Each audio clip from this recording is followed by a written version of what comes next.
નમસ્કાર. ચલો આજે વાત કરીએ શિક્ષણ જગતના એક એવા મહાન ક્રાંતિકારી વિશે જેમણે ક્લાસરૂમનો ચહેરો જ બદલી નાખ્યો. નામ છે જ્હોન ડ્યુઈ. અને હા, જો ટેટ કે ટાટ જેવી પરીક્ષાઓની તૈયારી કરી રહ્યા હો તો પછી એમના વિચારો સમજવા ખૂબ જ જરૂરી છે. તો ચાલો આપણે સાથે મળીને એમના વિચારોની દુનિયામાં એક ડૂબકી મારીએ. આ ચર્ચાની શરૂઆત જ્હોન ડ્યુઈના આ એકદમ પાવરફુલ વાક્યથી કરીએ. વિચારો, આ એક જ વાક્યમાં તેમની આખી ફિલોસોફી સમાઈ ગઈ છે. એ શું કહેવા માંગતા હતા? કે શિક્ષણ ભવિષ્ય માટેની કોઈ ટ્રેનિંગ નથી, પણ શિક્ષણ પોતે જ લાઈફ છે, જીવન છે. મતલબ, શીખવાની પ્રોસેસ અને જીવવાની પ્રોસેસ એ બંને એક જ છે. ઓકે, તો આજે આપણે શું જોવાના છીએ? સૌથી પહેલાં આપણે જ્હોન ડ્યુઈને એક ક્રાંતિકારી તરીકે ઓળખીશું. પછી તેમના વ્યવહારવાદના કોન્સેપ્ટને સમજીશું. એ પછી આવશે તેમની famous method learning by doing. ત્યાર પછી પ્રોબ્લેમ સોલ્વિંગની તેમની રીત અને છેલ્લે આજના શિક્ષકો માટે તેઓ શું મૂકીને ગયા છે એ જોઈશું. આ આખો રોડ મેપ આપણને તેમના વિચારો સ્પષ્ટ કરવામાં મદદ કરશે. તો ચાલો શરૂ કરીએ વિભાગ 1થી. જ્હોન ડ્યુઈ, એક ક્રાંતિકારી. ચાલો એ વ્યક્તિને નજીકથી ઓળખવાનો પ્રયત્ન કરીએ જેમના કારણે આજનો ક્લાસરૂમ જેવો છે તેવો બન્યો. અહીં તેમની લાઈફની એક નાનકડી ઝલક છે. 1859માં જન્મેલા ડ્યુઈએ 92 વર્ષનું લાંબુ અને ખૂબ જ પ્રભાવશાળી જીવન જીવ્યું. આ સફરમાં તેમણે ધ સ્કૂલ એન્ડ સોસાયટી અને ડેમોક્રેસી એન્ડ એજ્યુકેશન જેવા માઇલસ્ટોન પુસ્તકો લખ્યા, જેણે શિક્ષણ અને સમાજ વચ્ચેના સંબંધની આખી દુનિયા જ બદલી નાખી. હવે આપણે ડ્યુઈના વિચારોના એકદમ કેન્દ્રમાં જઈ રહ્યા છીએ. વિભાગ 2, વ્યવહારવાદ, શિક્ષણ એ જ જીવન. આ જ એમની કોર ફિલોસોફી હતી, જેણે જૂની ગોખણપટ્ટીવાળી શિક્ષણ પદ્ધતિને સીધો પડકાર ફેંક્યો.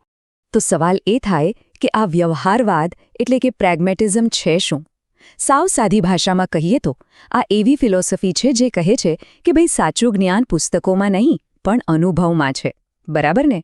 તમે સાયકલ ચલાવવા પરનું પુસ્તક વાંચીને સાયકલ શીખી શકો? ના જ શીખી શકો. એના માટે તો સાયકલ પર બેસીને, પડીને, આખડીને જ શીખવું પડે. બસ આ જ છે વ્યવહારવાદ. ગોખણપટ્ટી નહીં, પણ જીવનની અસલી સમસ્યાઓનો ઉકેલ લાવવો એ જ શિક્ષણનો મુખ્ય હેતુ છે. આ તફાવત જુઓ કેટલો મોટો છે. એક બાજુ છે પરંપરાગત શિક્ષણ, જ્યાં બાળક બસ ચૂપચાપ સાંભળે છે અને બધું ટીચરની આસપાસ ફરે છે. અને બીજી બાજુ છે ડ્યુઈનું પ્રગતિશીલ શિક્ષણ. અહીં બાળક પોતે એક્ટિવ છે, બધું બાળકની જરૂરિયાત મુજબ ગોઠવાયેલું છે અને ગોખણપટ્ટીને બદલે અનુભવ અને પ્રવૃત્તિ પર ફોકસ છે. આ જ તો સાચી ક્રાંતિ હતી શિક્ષણમાં. ચાલો હવે આવીએ વિભાગ 3 પર, કરીને શીખવું પદ્ધતિ. હવે આપણે થિયરીમાંથી પ્રેક્ટિકલમાં જઈએ છીએ. ડ્યુઈની આ મોટી વાતો ક્લાસરૂમમાં કેવી દેખાય? ચાલો તેમના સૌથી પ્રખ્યાત સિદ્ધાંતને સમજીએ. We learn by doing. બસ આટલા નાના વાક્યમાં તેમણે આખી વાત કહી દીધી. જ્ઞાન કોઈ એવી વસ્તુ નથી જે બહારથી અંદર નાખી શકાય. એ તો જાતે કંઈક કરવાથી, ભૂલો કરવાથી અને એમાંથી શીખવાથી જ અંદર ઉતરે છે. આ વિચાર આજે પણ એટલો જ રેલેવન્ટ છે. તો આ કરીને શીખવુંનો મતલબ શું? મતલબ એ કે બાળકને ખાલી સાંભળનાર નહીં, પણ શીખવાની પ્રક્રિયામાં એક એક્ટિવ પાર્ટનર બનાવવો. અને આ જ વિચારમાંથી દુનિયાભરમાં પ્રખ્યાત પ્રોજેક્ટ મેથડનો પાયો નંખાયો. અને હા, એક્ઝામ માટે આ યાદ રાખજો કે આ મેથડને વ્યવસ્થિત રૂપ આપવાનું કામ તેમના શિષ્ય વિલિયમ કિલપેટ્રિકે કર્યું હતું. હવે આપણે ડ્યુઈની મેથડના એવા ભાગ પર આવીએ છીએ જે પરીક્ષાઓમાં વારંવાર પૂછાય છે. વિભાગ 4, સમસ્યા ઉકેલ, ડ્યુઈની રીતે. ડ્યુઈ માનતા હતા કે આપણું મગજ ખરેખર વિચારવાનું ત્યારે જ શરૂ કરે છે જ્યારે આપણી સામે કોઈ પ્રોબ્લેમ આવે છે. અને એ પ્રોબ્લેમ સોલ્વ કરવા માટે તેમણે એક સરસ મજાની ફોર્મ્યુલા આપી છે. અચ્છા, આ જે 5 સ્ટેપ્સ છે ને, એ તેમણે પોતાના બહુ જ પ્રખ્યાત પુસ્તક હાઉ વી થિંકમાં આપ્યા છે. અને આ કોઈ સામાન્ય સ્ટેપ્સ નથી, આ એકદમ વૈજ્ઞાનિક પદ્ધતિ છે. ચાલો એને સ્ટેપ બાય સ્ટેપ સમજીએ. પહેલું, કોઈ પ્રોબ્લેમનો અનુભવ કરો.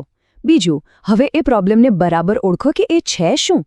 ત્રીજું, મગજ દોડાવીને અલગ સોલ્યુશન્સ વિશે વિચારો, જેને આપણે હાઇપોથિસિસ કહીએ. ચોથું, તર્ક લગાવીને તપાસો કે કયું સોલ્યુશન કામ કરી શકે છે. અને છેલ્લે 5મું સ્ટેપ, એક્સપેરિમેન્ટ કરીને એટલે કે પ્રયોગ કરીને બેસ્ટ સોલ્યુશનને પાક્કું કરી લો. સિમ્પલ અને પાવરફુલ.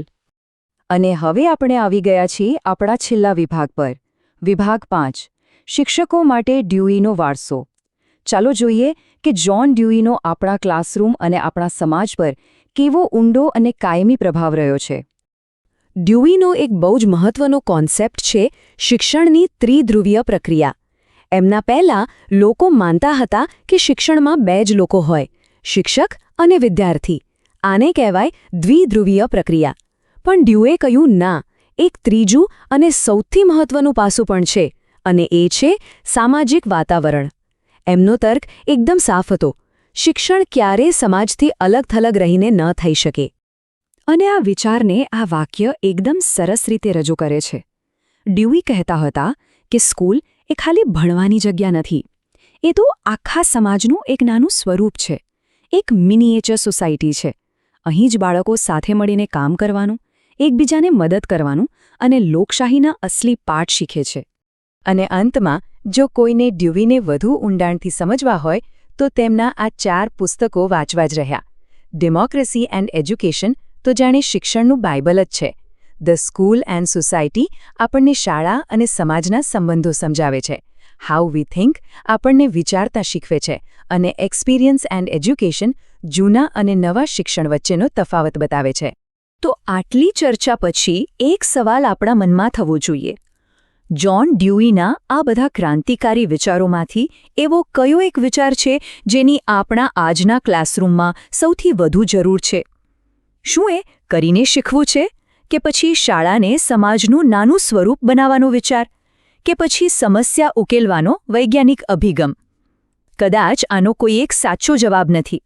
દરેક શિક્ષકે, દરેક શિક્ષણ સાથે જોડાયેલ વ્યક્તિએ આનો જવાબ પોતાની અંદર શોધવાનો છે.